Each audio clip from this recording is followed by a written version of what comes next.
morning, students. In the last class we have discussed about various assets classification based on the provision requirement.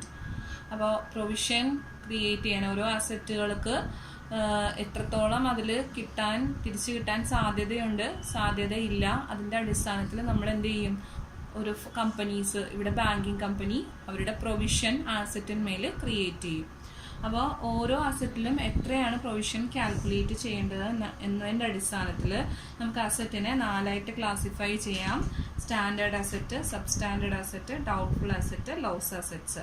അപ്പോൾ അതിൽ ഓരോ അസറ്റിനും ഓരോ classification ഉണ്ട്.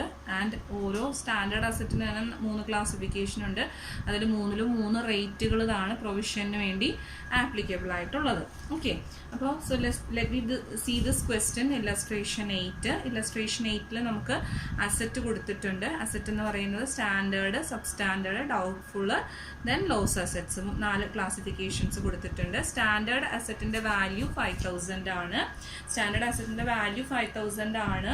അപ്പോൾ standard asset എന്ന് പറയുന്നത് 3 ക്ലാസിഫിക്കേഷൻ ഉണ്ട്. A, B, C direct advance to agriculture അങ്ങനെയൊന്നും സ്പെസിഫിക് ആയിട്ട് ഇവിടെ പറഞ്ഞിട്ടില്ല.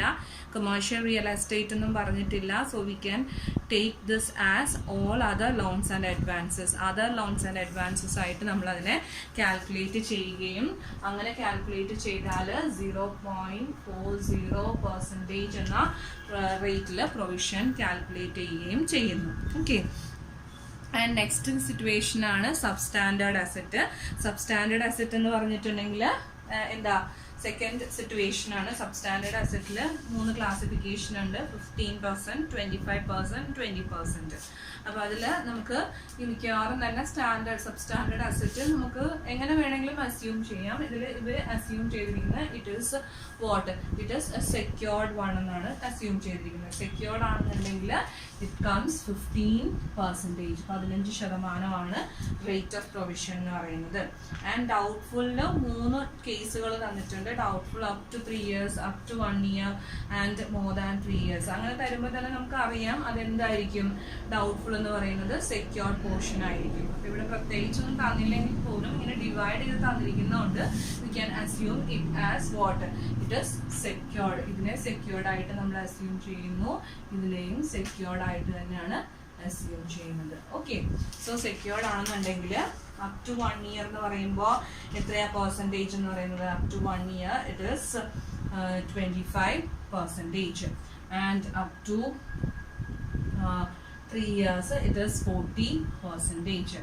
ആൻഡ് മോർ ദാൻ 3 years എന്ന് പറയുന്നത് ഇറ്റ് ഈസ് 100%.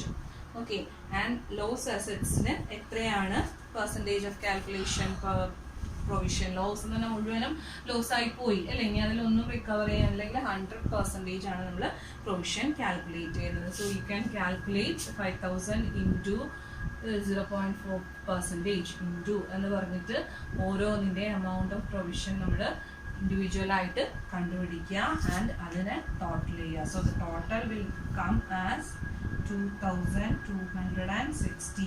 2260 is the